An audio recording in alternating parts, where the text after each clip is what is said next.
And uh, everybody else, can you mute yourself, please? And Charlie, you say something so we can bring you back to the full screen. Hello, hello. Do you hear me? Yeah, we're good. All right. Okay, so on your own time, on your good time. And James, just listen and see what you feel. Okay, bud?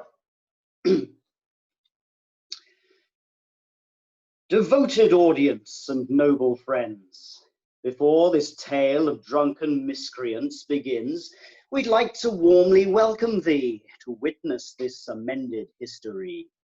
These sordid scenes of gambling, theft, and ale, by evening's end will render quite the tale. A yarn of ne'er-do-wells whose rioting and lawlessness enraged the fleeting king, to whom we left the charge of England's weal, so we could charge those ranks of infidels that plague the commonwealth of Christian souls. As we in hallowed battle bearded shoals of Muslims, John, the petty prince, engaged in war with petty poachers, curs with blades and arrows laying waste to Sherwood's game. But do not be deceived by fibs and fame. The myths of Robin and his merry men, canards invented by a writer's pen, may claim this crew of dicers, drunks, and boors, with what they pilfered, gifted to the poor. But only one of these unholy beasts had in his heart an ounce of charity, that striking master of the shaft and wood, the legendary bowman, Robin Hood. Relax and let these scenes and actors please your fancies, but accept apologies for the profanities you'll hear and see. A proper tale demands veracity, and Plato says to those able to read, the word should be the cousin to the deed. That's so good. Thanks, Charlie. Very good. Very good. How did that feel? Yeah, it's very nice. Yeah. Any thoughts for Jamie on it? Jamie, I'm going to open this up to everybody. Okay. It's a really collaborative process, okay? So everybody can give their thoughts, and it's up to you to take the notes or not, or go in a different direction, okay?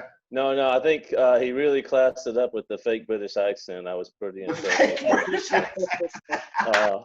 I think. Sorry, it's supposed to be in like the Appalachian Elizabethan accent. Right. Last time I worked with Charlie, I made him do an American accent. Oh, nice. You did a good job. So. That was great. That was great. Okay, Charlie, any thoughts about it that you want to share with Jamie? No, it's just really well written, and okay. I think the blank verse works really well. Yeah, once you get into the rhythm, it just sort of trips. Yeah, there's a nice internal rhyme in there as well. I noticed profanities. Yeah. Yeah. Okay, who would like to go next? Okay, Gary, you're up, bud. Everybody mute. So Gary, when Gary talks, he goes to full screen. I'm recording this and I've got it on speaker view. So please mute. Gary, say something so I can bring you to the full screen. Test 1, 2, 3. Very good. Okay. In your own time, Gary, whenever you're ready. Devoted audience and noble friends, before this tale of drunken miscreants begins, we'd like to warmly welcome thee to witness this amended history. These sordid scenes of gambling, theft, and ale, by evening's end will render quite the tale.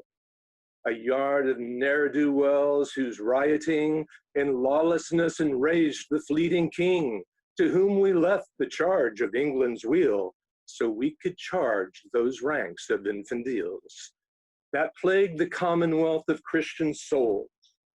As we in hallowed battle bearded shoals of Muslims, John the petty prince engaged in war with petty poachers, curs with blades and arrows laying waste to Sherwood's game. But do not be deceived by fibs and fame. The myths of Robin and his merry men, canards invented by a writer's pen, may claim this crew of dicers, drunks, and boors with what they pilfered, gifted to the poor. But only one of these unholy beasts had in his heart an ounce of charity.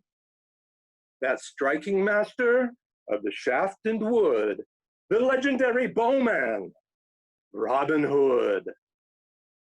Relax and let these scenes and actors please your fancies, but accept apologies for the profanities you'll hear and see. A proper tale demands veracity. And Plato says to those able to read, the word should be the cousin to the deed.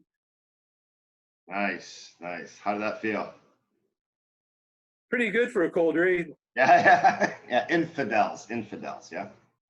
Yeah, I was trying to see Make the about rhyme work, yeah. for the rhyme. Yeah. Yeah, it's got a lot of half rhyme because I like the half rhyme is a little bit more subtle. The whole thing is not in couplets. That was your first read. That was pretty good.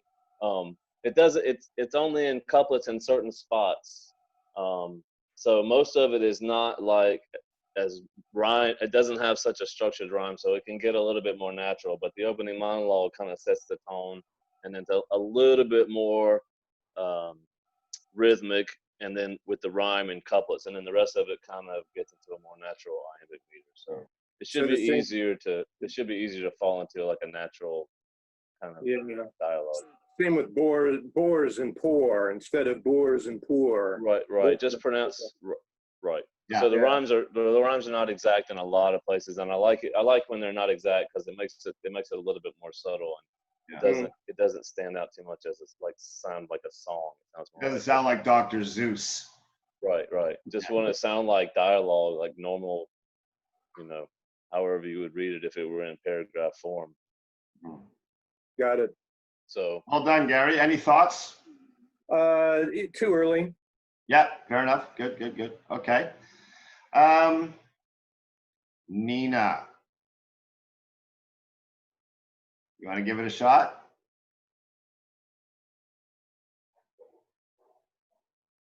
You're still muted, Nina. Thank you for telling me I was muted. No problem. So why don't you give it a shot? Just take your time with it, okay? And if you stumble, don't worry. It's just learning to get it into your mouth and find your way through it. Have fun with it. Okay, I'll try. Yeah, that's good. Devoted audience and noble friends, before this tale of drunken miscreants begins, we'd like to warmly welcome thee to witness this amended history. The sordid scenes of gambling, theft, and ale by evening's end will render quite the tale. A yarn of ne'er-do-wells whose rioting and lawlessness enraged the fleeting king, to whom we left the charge of England's weal, so we could charge those ranks of infidels that plagued that commonwealth of Christian souls. As we inhowled battle-bearded shoals of Muslims, John, the pretty prince, engaged in war with pretty poachers, curs, and blades. And arrows lay in waste to Sherwood's game, but do not be deceived by fibs and fame. The myths of Robin and his merry men, canards invented by the writer's pen, may claim his crew of dicers, drunks, and boors, with what they pilfered gifted to the poor. But only one of these unholy beasts had in his heart an ounce of charity, that shrinking master of the shaft and wood, the legendary bowman, Robin Hood. Relax, and let these scenes and actors please your fancies, but accept apologies for the profanities you'll hear and see. A proper tale demands veracity, And Plato says, to those able to read, the word should be the cousin of the deed. That's fantastic. You know, for someone whose English isn't his first language, that is really, Yeah. really, really good. That's pretty on. And the feminine quality to it is very different from what the boys were bringing to it. So it's very nice, Nina. Be very proud of yourself there. Thank you so much, guys. Yeah, no, that was really good. I don't think that was that great, but thanks. No, it was fun. It was, I'll appreciate any notes or remarks or any sort of. I'm not gonna. There were a couple of words that you were saying pretty instead of petty. Right. Yeah, but I mean, it's it ain't no thing. We're just trying to I want to just get the rhythm, get you to feel the rhythm of this kind of the iambic pentameter, okay, and you got it. You know, for your first time, beautiful. Thank you. Thank you. Brooke, I know you got to run soon, so you want to take a crack at it, bud?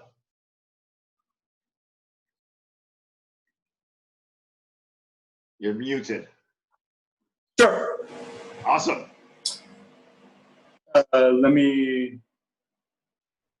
There's construction going on across the street, so it might get loud, but we'll do our best.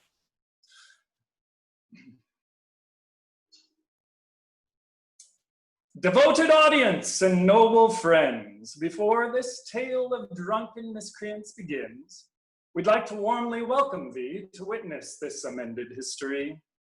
These sordid scenes of gambling, theft, and ale by evening's end will render quite the tale.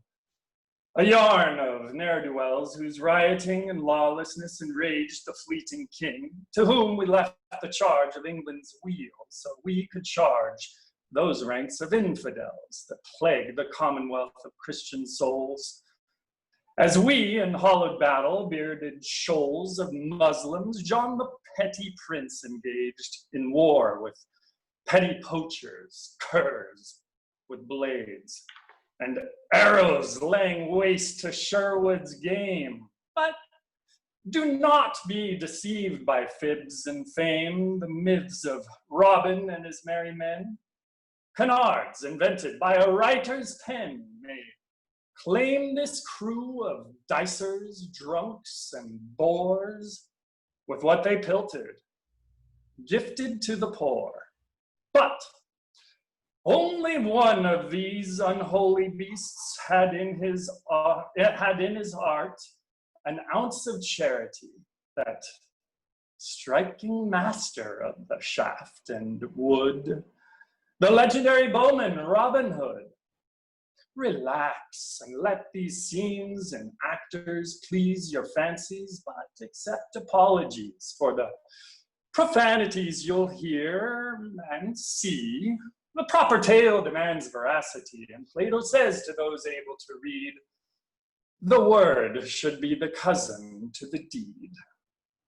Yeah. Another pot of ale, bloody wench. Very nice, bro. It's nice. It's full of nice, nice images. And I think you're the first one to touch on the innuendo of the striking. Well, it's full of innuendo. I mean, Oh, yeah, yeah, no, shaft and wood and yeah. There's also The foreshadowing of it, if I may, just of that striking master of the shaft and wood. That's the first time we start to play with this the innuendo, and you sexual innuendo. You didn't hit it on the head too hard, but you drew attention to it. Say, hey, there's what I call prophetic. Well, I call pathetic foreshadowing, but you didn't make it pathetic. You made it prophetic. Yeah. Well, and you've written that he stops behind Robin and strokes his hair. So there's a little. That's the first. I think that's the first moment where we understand. Okay, this isn't the typical opening announcement that you see, for example, in Romeo and Juliet. This is going to take what we think we know and now throw a wrench in it. And so I think that moment of stopping and just entertaining all of the men in the bar and women, and then stops and strokes his hair. And so that's the first inkling that we get of some kind of an uncommon relationship there. Yeah. It's nicely woven in. Yeah. Of course, later then we get innuendo after innuendo after innuendo Yeah, it's in your of face. what's going on. But yeah. I like, okay, so in yours, you seem to pick up on this kind of subtle thing that Richard doesn't like the merry men except for Robin, and I could sense that in your monologue, and I think that's a strong part of the monologue, is that you got this, of course Richard doesn't like Robin's friends, so he's kind of disgusted by all of the merry men except for Robin, and I think he did a really good job on that, Right. emphasizing that particular When he calls them aspect. dicer, drunks, and Yeah, bull. Okay. awesome. Yeah. Any other notes, Brooke? No. Okay. No. Of that section, no. And I haven't, I only have read through about 3/4 of it. I haven't, but I do know, of course, the entendre that sort of slips its way in, I think, is what separates this from other pieces like it. And it's clever, but it's subtle, and it sort of sneaks up on you a little bit. Robin Hood Men in Tights, did they play with No, it was more of a that was more Dan, right? yeah, there wasn't any of the homosexuality of the relationship. Okay. It was too long ago. Yeah. It I wasn't talked to somebody last so night. modern, but Somebody said that sounds like Robin Hood Men in Tights, and I don't remember actually watching that. no, they were making fun of the dance more than anything. I mean, yeah, they did have some jokes, like Mel Brooks style Yeah. jokes when they're all dancing ballet together in the forest, but different. This is different. Okay, good. Okay, Miss Emily, are you ready? I am. I've unmuted I'm going to myself. pull it back to speaker view here. There we go. Yeah. Speaking. And in your own time. Okay. Devoted audience and noble friends, before this tale of drunken miscreants begins, we'd like to warmly welcome thee to witness this amended history. These sordid scenes of gambling, theft, and ale, by evening's end will render quite the tale. A yarn of ne'er-do-wells whose rioting and lawlessness enraged the fleeting king, to whom we left the charge of England's weal, so that we could charge those ranks of infidels that plague the commonwealth of Christian souls. As we in hallowed battle, bearded shoals of Muslims, John the petty prince engaged in war with petty poachers, curs with blades, and arrows laying waste to Sherwood's game. But do not be deceived by fibs and fame. The myths of Robin and his merry men, canards invented by a writer's pen, may claim this crew of dicers, drunks, and boors, with what they pilfered, gifted to the poor. But only one of these unholy beasts had in his heart an ounce of charity. That striking master of the shaft and wood, the legendary bowman, Robin Hood. Relax, and let these scenes and actors please your fancies, but accept apologies for the profanities you'll hear and see. A proper tale demands veracity, and Plato says to those able to read, the word should be the cousin to the deed. Wow.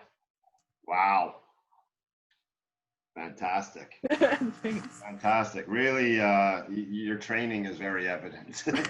Thanks. I just quick note, canard. Canard. Yeah, I quickly Googled that because I didn't know that word. Canard. Oh, I studied Shakespeare, and we had the C.T. Onion's glossary of Shakespearean terms. That was like my Bible through university. But in reading this, I was like, oh, I know most of these, but there's words in here that I'm going to have to Google up for sure. Yeah. It's a real challenging script. Any thoughts on for Jamie? Yeah, I feel like there really is like both rhythmically and kind of like story and image wise that like brings you into the scene or like into the play, which, you know, like these opening speeches kind of have to do in Shakespeare, kind of like. It's totally reminiscent of the opening in Romeo and Juliet, isn't it? Yeah, it totally reminds me of it's, Yeah, I went back and checked out all of his plays with opening monologues and Yeah. tried to find the conventions and recreate them there. So but also it kind of reminds me of the last thing he ever wrote. Reputedly, the last thing he wrote was this little speech by Prospero in The Tempest that ends The Tempest, and it's similar to that as well. So beautiful writing. Okay, yeah. So Marie, I guess you're next. Listening to it again, I want to punch up. I'm hearing more and more, Jamie, of that contrast you're talking about between how much he likes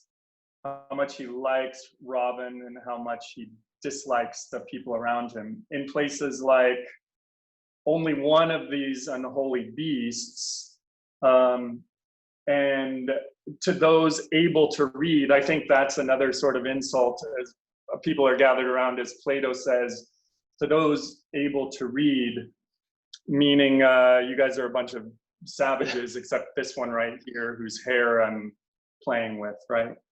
And sort of listening to you, Emily, I was finding there's more in there.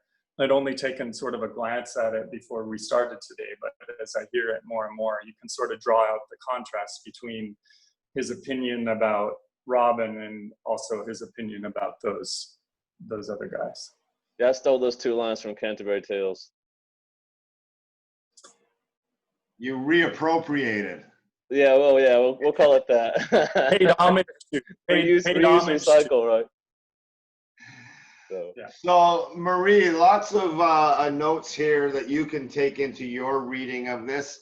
So he adores Robin, but he has no time for anybody else. He's above everything in life except Robin is his weakness.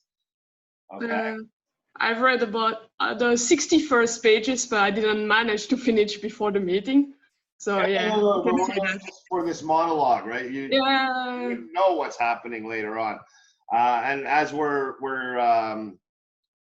going through it, we're starting to pick it apart. And you're the benefit of all the previous readings. We've got more detail for you to try and play with. Okay. Mm-hmm. So disdain for everything in life. You're above that. Okay, you're better than everybody else, but Robin is your weakness. So whenever you talk about Robin, it's the, it's your kryptonite. yeah.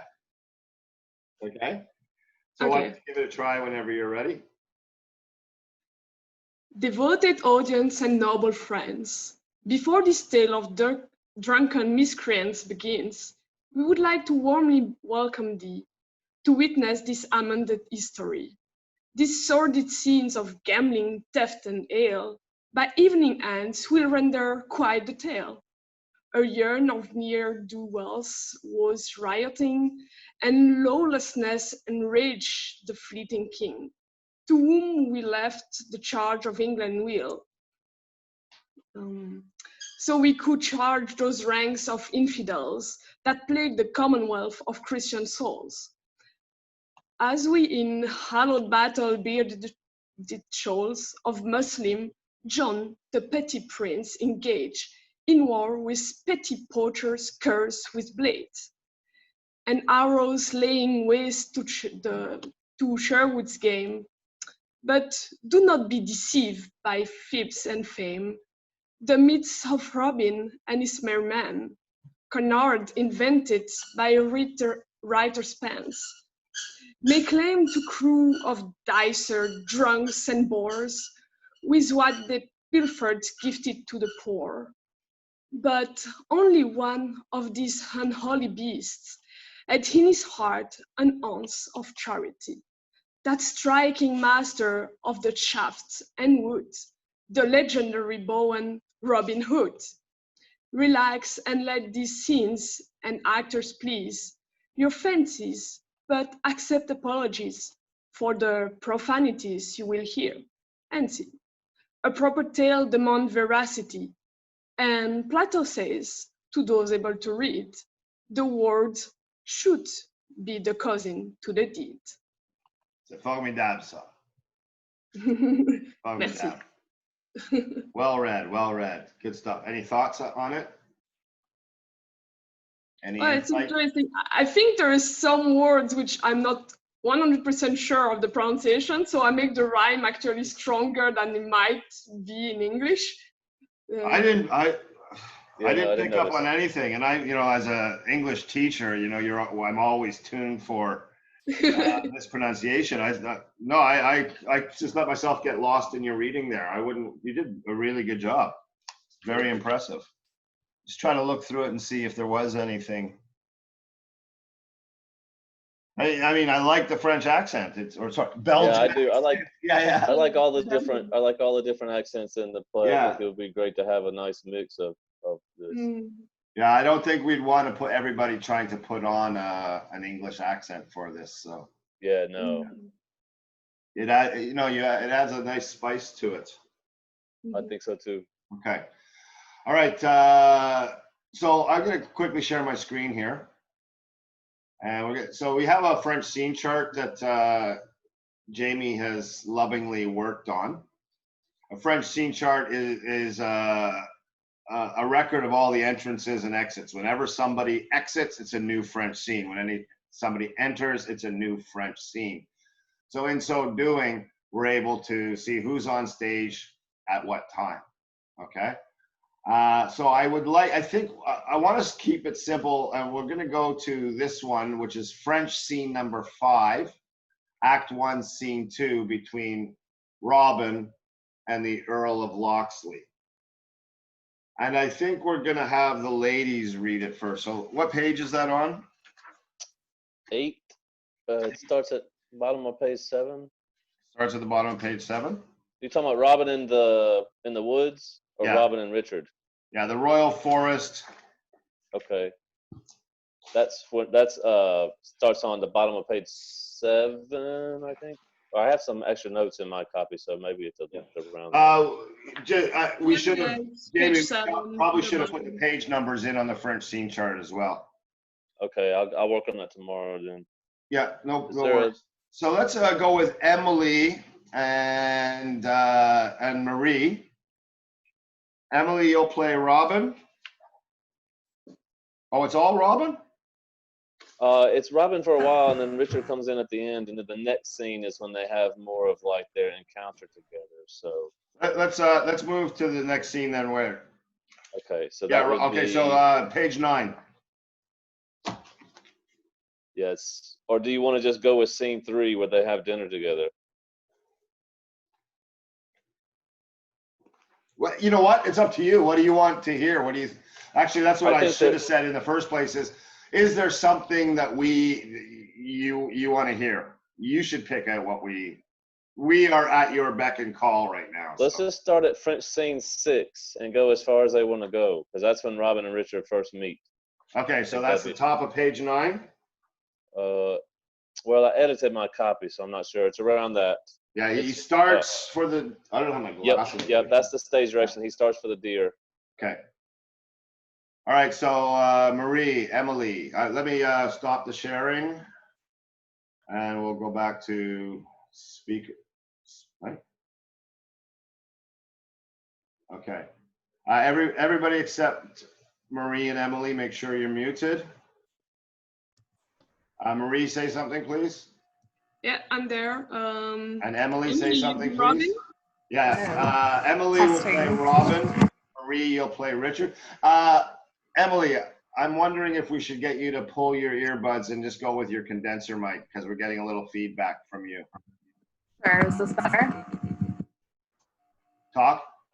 Is this better than it was before? We're still getting a little feedback. You have it completely pulled out, and it's actually better now. Don't use the earbuds, okay? I just sent a goodbye note. Good to see everybody. I've got to run. I'll see you hopefully next time. Take care, Thanks, everybody. Brooke. Bye-bye. Great to see you, buddy. You look great. Thanks. Peace. Okay, so Emily is Robin, Marie is Richard. So we're going from who starts. Top of page 9. I'd hand my Very meat. start for the deer, I guess. Yeah. I'd hand my meat.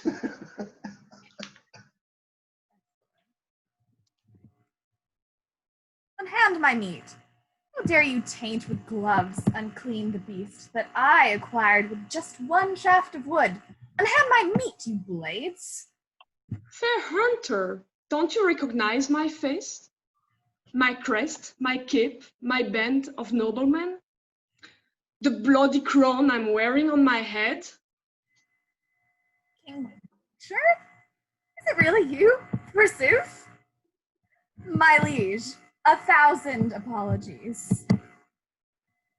My lord, the legendary Lionheart, I'm sorry, but I never thought my king would be so charming, handsome, muscular in paintings that I've seen. But pardon me, the monarchy are quite unstable. You, however, make the Greeks look weak, the knights unfit, the nobles rough. Enough, enough. So, does this fawning archer have a name? Sir Robin Hood of Locksley, Earl V. The legendary archer, Robin Hood? The very one. You realize that is a crime to pierce with a shaft a royal hind. Fine. The a royal hind. The punishment for this could leave you blind, indeed. Your Highness, when I saw that tale, I had to have it for myself. Is it so bad to satisfy my human need for flesh? To eat and feed my muscle-hungry friends? Perhaps not. Nonetheless, to take a hind from us is such a crime. My vassals could, without a trial, pluck out both of your eyes. My liege, without my eyes, I could not see the comely king that stands before me. Please. Then maybe we will just take a hand or two. Without my hands, how can I reach around and grace? I beg your grace. Then just a couple of his fingers. Bring a whetted blade and board for severing. Your Highness, I implore you not to take my tender digits. Without fingers, how will I caress that tight and... Never mind, Lieutenant. Take this bloody hind away and skin it for the spit. We will sup on it tonight. And if our newfound friend would like to join us at our later dinner, we would be more than honored. Me? Oh, Richard, please. Good stuff. Good stuff. Jing, this is hilarious. This is hilarious. Okay, I'm gonna have the boys do it, and I really want you guys to play up the flirtiness of it, like especially with the line "reach around," and then and so Robin, you're Charlie, you'll play Robin. Gary, you're going to play Richard. Okay, so you're really flirting with him, and Gary, you're getting Richard's getting hot and bothered by it. Okay, he's not insulted by it at all. He's getting turned on by it, right? But don't run over the innuendo. Play with it, like reach around, that kind of thing, right? What I'm saying? Got it. Take your time with it. It's a dance. It's a tango, really. Okay. Okay. So, ladies, please mute yourselves. Let's make sure Gary and Charlie, you're good to go. All right. Action. Unhand my meat! How dare you taint with gloves unclean the beast that I acquired with just one shaft of wood? Unhand my meat, you blades! Fair hunter, don't you recognize my face? My crest, my cape, my band of noblemen, the bloody, crown I'm wearing on my head. King Richard, is it really you? Forsooth, my liege, 1,001 apologies. My lord, the legendary Lionheart, I'm sorry, but I never thought my king would be so charming, handsome, muscular. In paintings that I've seen, but pardon me, the monarchy are quite unseemly. You, however, make the Greeks look weak, the knights unfit, the nobles rough. Enough, enough. So, does this fawning archer have a name? Sir Robin Hood of Locksley, Earl the Fifth. The legendary archer, Robin Hood? The very one. Oh, you realize that it's a crime to pierce with shaft a royal hind? The punishment for this could leave you blind. Your Highness, when I saw that tail, I had to have it for myself. Is it so bad to satisfy my human need for flesh? To eat and feed my muscle-hungry friends? Perhaps not. Nonetheless, to take a hind from us is such a crime. My vassals could, without a trial, pluck out both your eyes. My liege, without my eyes I could not see the comely king that stands before me. Please. Then maybe we'll just take a hand or two. Without my hands, how can I reach around and hold you in embrace? I beg your grace. Then, just a couple of his fingers. Bring a whetted blade and board for severing. Your Highness, I implore you not to take my tender digits. Without fingers, how will I caress that tight and... Never mind. Lieutenant, take this bloody hind away and skin it for the spit. We'll sup on it tonight. And if our newfound friend would like to join us at our later dinner, we'd be more than honored. Me? Oh, Richard, please.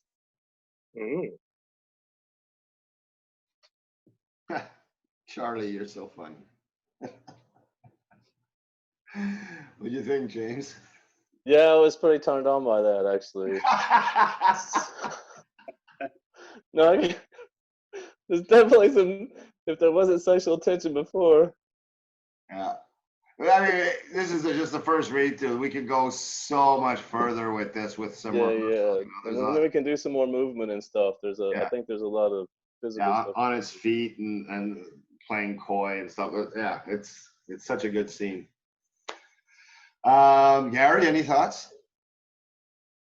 Fun, man. It is, isn't it? Yeah. Okay, James, we're just going to come back to sharing the screen. Take a look at the French scene chart again. We have lots of ladies here. Is there something from like Maid Marian and the Gimp or something that you want to hear? Yeah, that would be fun. That'd be a good one. Yeah, Maid Marian and Gimp. And then when Robin comes in, maybe we could go all the way up to Robin. I don't know. 25. Okay, what page would that be approximately? Let me find. What's that? 25. So it's Act 2, Scene 3, guys. Okay. Right around 35.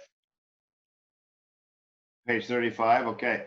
So we're gonna go with Emily, Maid Marian, Nina, the Gimp, and Charlie. You're rocking Robin right now, so you'll enter the scene as Robin. Okay. Okay. Page 35, you say?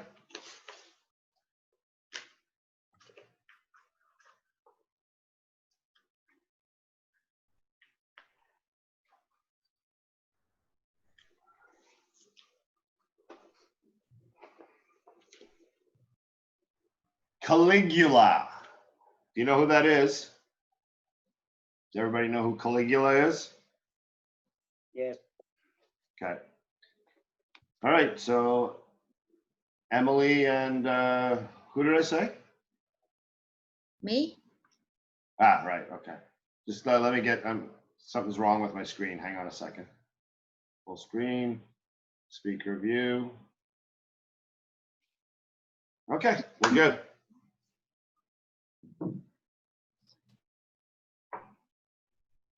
Caligula. Nope, that's not it. Again, Oh, Richard Gere. we're getting closer, slave. But that's the safety word from yesterday. Oh, please, my gentle mistress. I forgot. You too, you thrall. Is begging all you've got? I'll lash you till your memory comes back. But mistress, please. Gentle mistress, Gimp. Oh, gentle mistress, please. Safety word. It's Calipigian. By Jove, that's it. Let's get down from there. I'm getting bored. Thank heavens. Now I'll put you on the rack. I beg you, mistress. That's the point. Hold firm, you squirming wretch. But mistress, there's... It's gentle mistress, you contemptuous rube. Let's zip you up. I'm weary of this bunk. Excuse me, gentle lady, Oh my! I've lost my friends. If you could tell me where, There's the privy chamber to the right. but you don't even know. I will meet you there just as soon as I am through. That feeble Gimp has not much left in him. But mistress, I have lost my band of men, and we are here to save the kingdom from the hands of Lackland. Bands of men, you say? The merry men. Wow, that sounds really gay. On, the prince.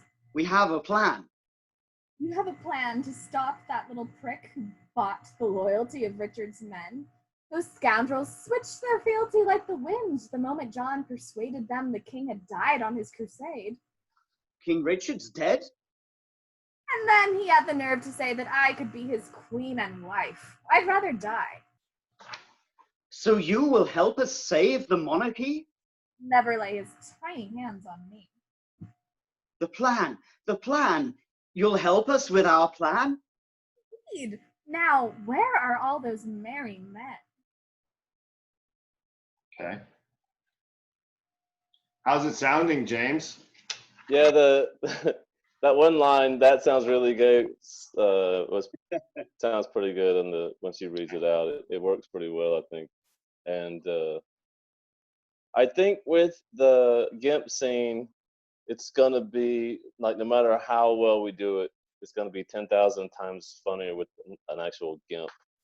You're seeing the Gimp from Pulp Fiction, right? Yeah. All leather costume with the zippered mouth and stuff. Yeah, I showed that scene to my girlfriend so she would understand the importance of the Gimp. What is?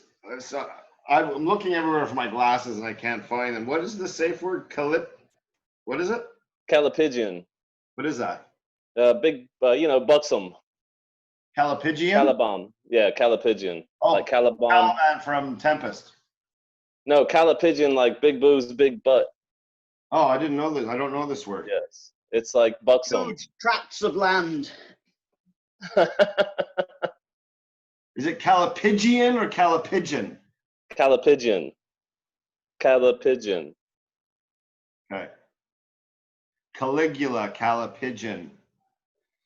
Let's switch it around. We're gonna throw Marie in as Marion. And Emily, we're gonna give you a crack at Gimp this time. And Gary, Robin. I'm not missing anybody. It's just 6 of you, right? My screen isn't showing everybody, so. Okay. So Marie,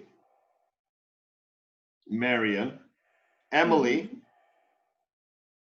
the Gimp, and Gary as Robin. Robin. And so this first part, it's you're a dominatrix, right? And are you familiar with who the Gimp is? Do you all know Pulp Fiction? Does anybody not know this reference? I need a refresher on the scene. Bruce Have Willis. They get captured by those two guys, Bruce Willis, and what's the black guy's name? Samuel Ving Jackson. Rhames. Yeah, Ving Rhames. his character. They get captured and tortured. They just bring out the Gimp, and they have this guy in a chest that's in a full leather bondage suit, hooked up on chains, right? The Gimp, very famous moment in that movie. But the Gimp has been put away by the time you enter the scene. So you're Robin, from what I'm seeing here, is trying to save England, and Marion is trying to get you up to her chamber as another customer in her whorehouse, right? Yeah, she's just having fun, and he's in there. They're trying to do this plan that they came up with. So you're talking at different angles. She's talking sexual. You're talking patriotism. Yeah, Robin should be very naive and kind of like just the good guy who doesn't really know what's going on. Except he's not stupid. You know, he's definitely not stupid, and he's capable, and he is this kind of hero. But at the same time, he's like this good guy. So of course she can talk about sex, and it's gonna go over his head not because he's stupid, but because he's not thinking in that direction, because he's thinking. Well, or he's uncomfortable by the charms of a woman because he prefers. That also. Yeah, in the Right. company of men, right? And there's also that. All right, let's take it away, ladies and gents. Caligula! Nope, that's not it. Again! Richard Gere. You're getting closer, slave. Oh. But as a safety word from yesterday. My gentle mistress, I forgot. Go to you, Trow. Is beginning all you have got? Is begging all you've got? I lash you till your memory comes back. Mistress, please. It's gentle, Mistress Gimp. Oh, gentle mistress, please. The safety word. It's Calipigian. By Jove, that's it. Let's get you down from there. I'm getting bored. Thank heavens. No, I will put you on the rack. Thank you, mistress. Isn't that the point? Robin Hood Well, in the torture chamber. Marion does not notice him at first, but the Gimp does. He tries to warn her as she is strapping him to the rack. Old firm, you squirming wretch. Mistress, there's... It's gentle, mistress, you contemptuous rube. She whips him several more times. Let's zip you up. I'm weary of this bunk. She zips the Gimp's mask. Jamie, you read it. I can't see it with my glasses. He nails. She zips again. Yeah, he roils back and forth and groans through the mask. She ignores him and continues strapping him to the rack. Robin Hood unwittingly sneaks up behind her. Excuse me, gentle lady. Marion spins around, but she sees Robin. Her face lights up. She drops the whip and places both hands on her chest. She is smitten. Oh my! She swoons. I've lost my friends. If you could tell me where they've... Upstairs, the private chamber, to the right. But you don't even know what... My bedroom. I will meet you just as soon as I'm through. That feeble Gimp has no much left in him. But mistress, I have lost my band of men, And we are here to save the kingdom from the hands of Lackland. Band of men, you say? The merry men. Oh, wow, that's already gay. And what of John, the prince? We have a plan. You have a plan to stop that little prick who bought the loyalty of richest men. Those scoundrels switched their filthy like the wind. The moment John persuaded them, the king has died on his crusade. King Richard's dead? And then he had the nerve to say that I could be his queen and wife. I'd rather die. So, will you help us save the monarchy? He will never lay his tiny hand on me. The plan. The plan. You'll help us with our plan? Indeed. Now, where are all these merry men? Oh, nice. That last line was really nice. Yeah. Yeah. Yeah, 'cause I- she wants to take them all to bed, and yeah, that was good. Yeah, the accent works with Marianne. It's got this kind of Mel Brooks feel to it. Like, who was that? Was it Bernadette Peters was the one who used to do the? Yeah, she was big with the Mel Brooks stuff. Yeah. Youngins know about all this stuff, though. I think that's like Blazing Saddles and. Blazing Saddles is one of the most amazing movies I've ever seen. It's one of my favorites for sure. I think it's brilliant. I don't So feel there's so a- old anymore, Gary. You and these kids, they There's know a- all this stuff. Dude, there's a line in here from Blazing Saddles. Is there? When he reaches into his pants and he says, "Excuse me while I whip this out." That's from the scene when the sheriff comes up to meet everybody, and he reaches in his pants, and everybody's like, "Oh!" Okay. Pulls out the little scroll thing. Yeah, Alright. I love that movie.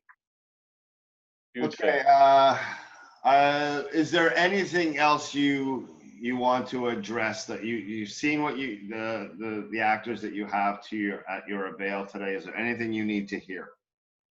I don't want to keep everybody too long on this first. Yeah, night. we've been going at it for hours, so I don't want to keep you guys so long either. So, But, no, I think we can give you one more reading if there's something you need to hear. well, if you guys want to do a scene with there are 6 people, Yeah. we could do everybody in the scene with the vassals if you want to do something like that where they're at the big table. Which is what page? Let me. It should be I gotta find my glasses.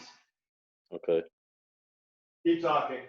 All right, let me look for it.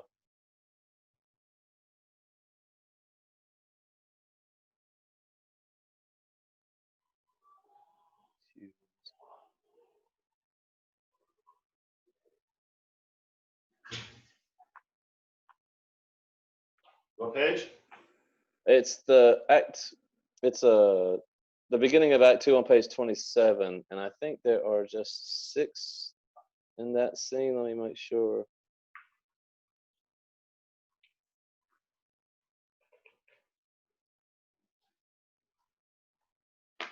Act 2. Yes, there are 6 people in Act 2, Scene 1. If you want to do one with everybody together. Okay, let's go with Charlie Prince.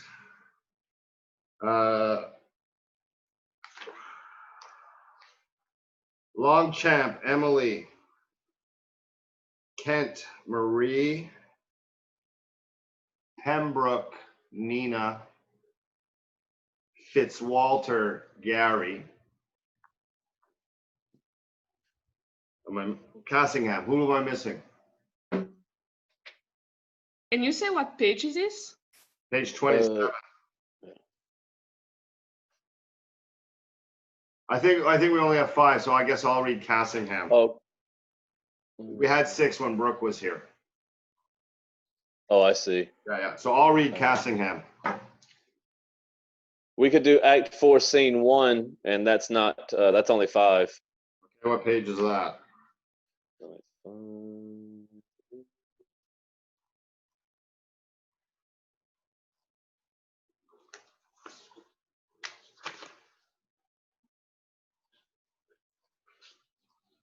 Okay, here just a note for the next script is, So you know how I have scene 2 at the top of a page, right? Put act and scene. Okay. Okay. And you don't have to And- type it out. You use Roman numerals in capitals for act, like IV for 4, Right. and then 3 small lowercase i's for 3. Okay? Take a look at an old Shakespeare text, see how they divide I it. will. Okay. Yeah, page. We can go with page 59, Act 4, Scene 1, Okay. and that's everybody but Longchamp, so that should be just 5. Okay, hang on a second. Okay, so Charlie, Prince, Cassingham, Gary, Kent, Marie, Fitzwalter, Emily, and Pembroke Nina. Got it? Right, sorry, what page? Okay. Yep, Page 59. page 59.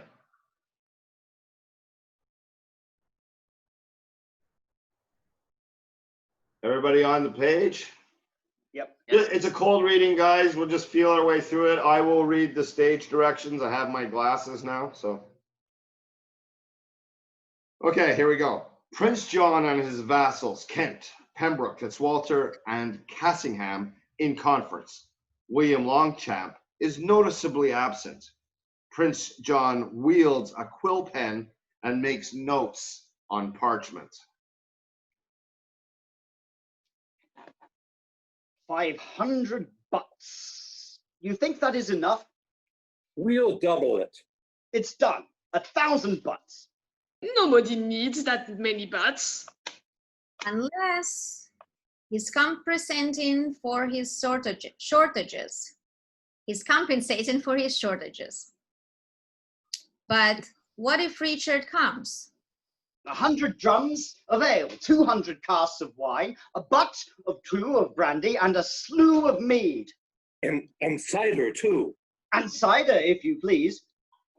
Let's see. We've tallied all and drink and meat.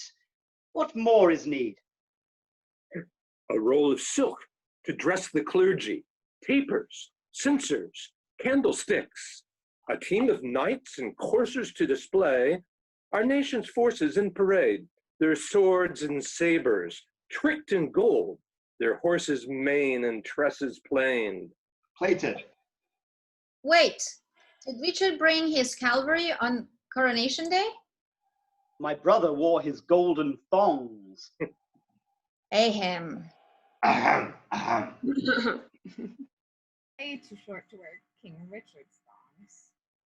The bishops stripped him to his breeches, bared his hairy chest, and covered him in oil.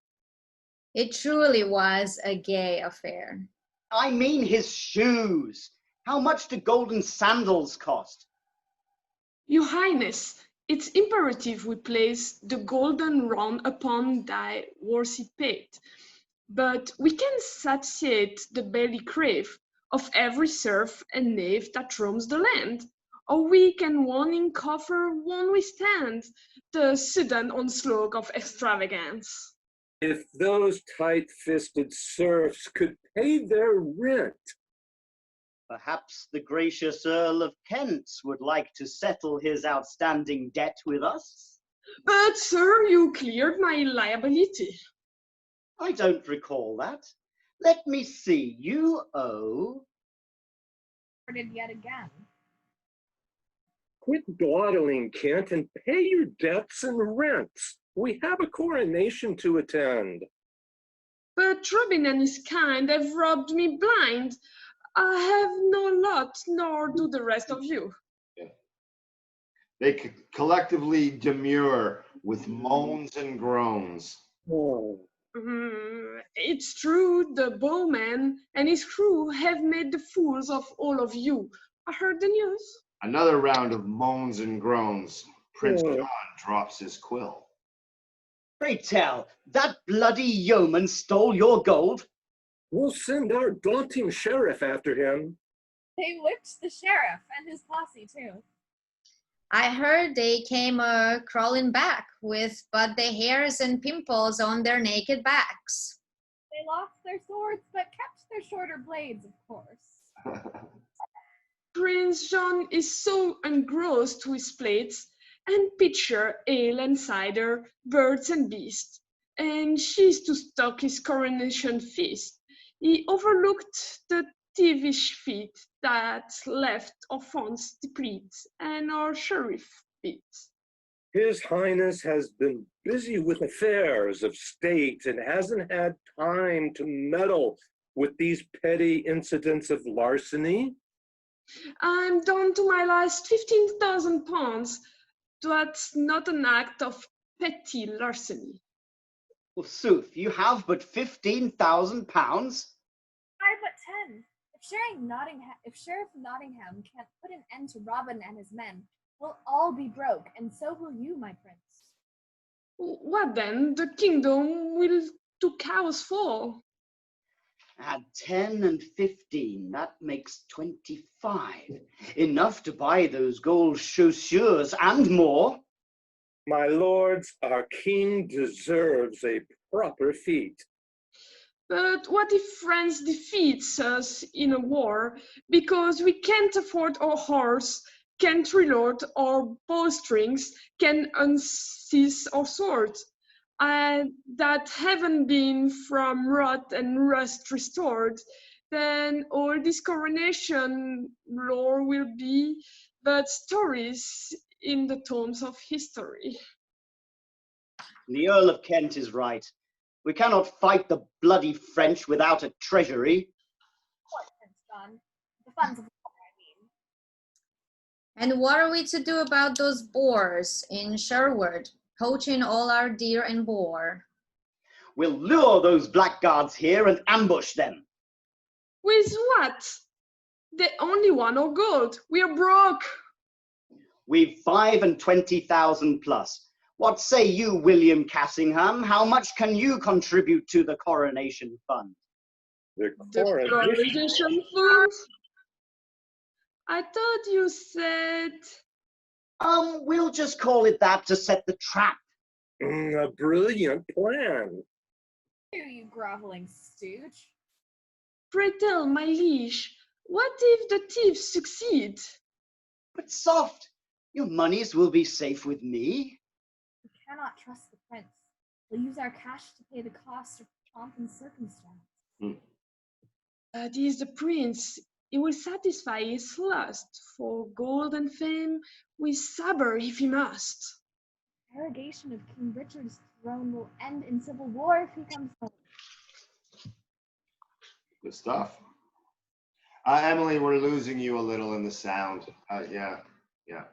But so Jamie, you're hearing it out loud, yeah? Yeah, I hear everything pretty well. I mean, just hearing the words being spoken, it's quite different than.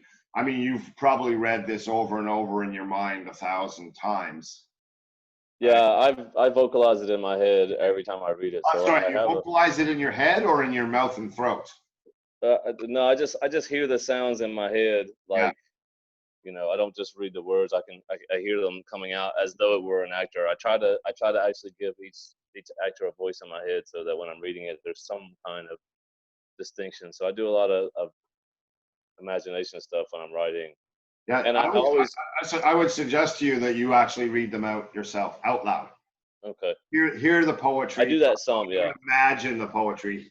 It's an audio effect, so you should be enunciating your lines yourself.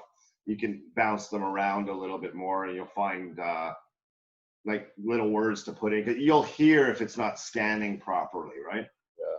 But you won't imagine if it's not scanning properly.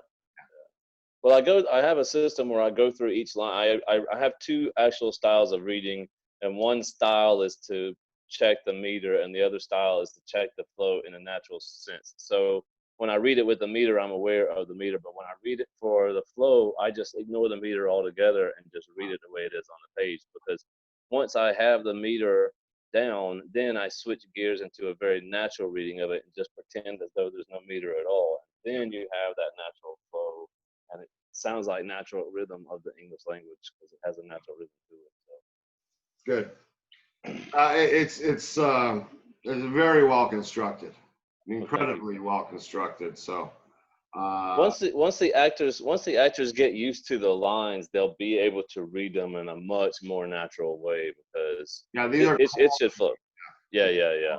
so hopefully we can get more people together and we can assign a specific role to each person and try and drive through the whole thing so we can all get a feel for what it's like from beginning to end.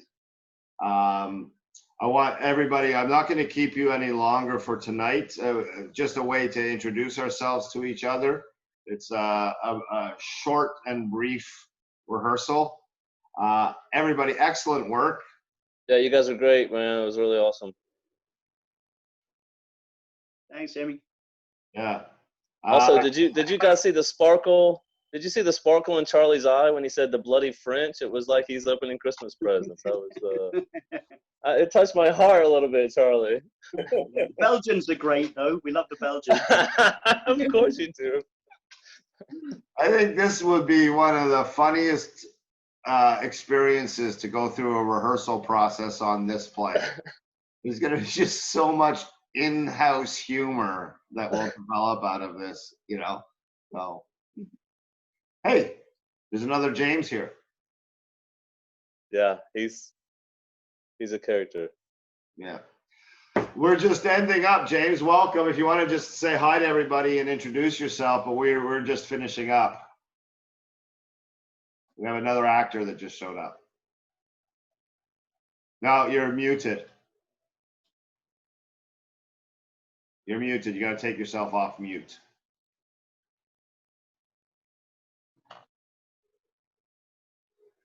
While James is figuring that, Emily, yeah. Emily, please share your thoughts on the experience tonight. Hey, am I in? Oh dang, you look ratchet today, man. You're not in quarantine, are you? Dude, I just finished my workout. I did my steps, my backs, and my quads. I'm swole, bro. Cool. Well, welcome, James. Nice to see you. It's just we are actually just wrapping up the rehearsal for tonight. So I missed the whole thing. Yeah, well, it's okay. We got a long way to go. Many more miles to travel before we. Oh, I'm so sorry. Hoping to make it home in time. We had business in Taipei tonight. Okay.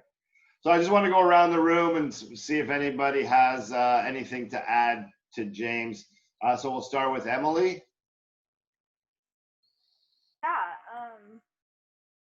Yeah, it's fun definitely reading it out loud and like feeling the flow of the language. Can't hear you.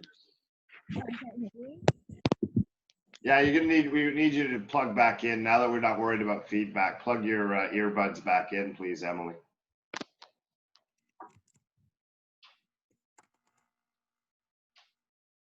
Is this better? Much better. Awesome. So yeah, I was saying, yeah, reading it out loud, it's fun getting like that sense of rhythm and flow. And I think like as we go forward, like it'll definitely start to sound a lot more natural. And I've only read like through half of it, I think. So yeah, we'll have to read the rest of it. Yeah, as I was suggesting to James, all the actors too, don't read it with your eyes. Read it out loud. Every line. Doesn't matter if it's like a dialogue that's read it out loud. Get this into your muscle memory of your voice, okay? Emily, fantastic work today. Thanks for your talent. Thanks for having me. Yeah, really nice. Gary, let's switch over to you. Your final thoughts, please. You know, it's a little early for me to put my thoughts together, so I'm just going to reserve comment until we're a little bit more into it. Okay. Thanks for your work tonight, Gary. It's great to have you on board. Thank you. It's great to see you again, too. You too. Marie, final thoughts. Oh yeah, reading out loud really helped to see also the poetry. I have the feeling that some characters are actually doing more rhymes than others. I don't know if it's wanted from Jamie's. Maybe, but I didn't really try. There are certain places that have more rhymes. Like the opening monologue is all couplets, and then it goes into more or less structured meter. So Is there a reason behind it? for the couple, because I wanted it to feel like a more formal opening monologue, and I also want to contrast. So I have certain contrast within the character of Richard himself, right? He's the powerful king. I mean, he's the taller one of the two. He's the one who overshadows John, and he's the warrior, and he's strong, but also, you know, he has the soft side of him. And so with the couplets, I mean, he's leading into this story about the person that he loves, and so there's a subtlety to that, and so, but it also adds to that kind of a little bit more formal feel of the king making the opening speech in the play. So that's why I did his speech in couplets. And then the couplets come at the end as a convention, and then sometimes I just fall into it. Sometimes the words just pull me through it like that, and that's how it comes out. Sometimes there's a reason, sometimes there isn't. Right. Okay, but what you're saying, it kind of like it makes me think of Othello, actually, who is a warrior poet. Right. He's got a soft side to him, and then he's got that hard-edged warrior side to him. So Richard has a dual. Yeah, I definitely with two main characters who are gay, I don't want to fall into any tropes of them being like effeminate or anything, especially not Richard. And so he has to have things that contrast with that warrior figure of him. I want him to be like the Richard that we see in the history books, you know, the strong warrior, but at the same time he has the soft side, so that like I said, I don't want to fall into any tropes of, you know, that you might see for that. I want it to be. Yeah, I hear you on that too. I think we don't need to worry about that. The lines themselves will just take care of it. Yeah. Okay. Charlie, final thoughts? Well, that was a lot of fun tonight, reading it out and hearing Jamie's lines come off the page.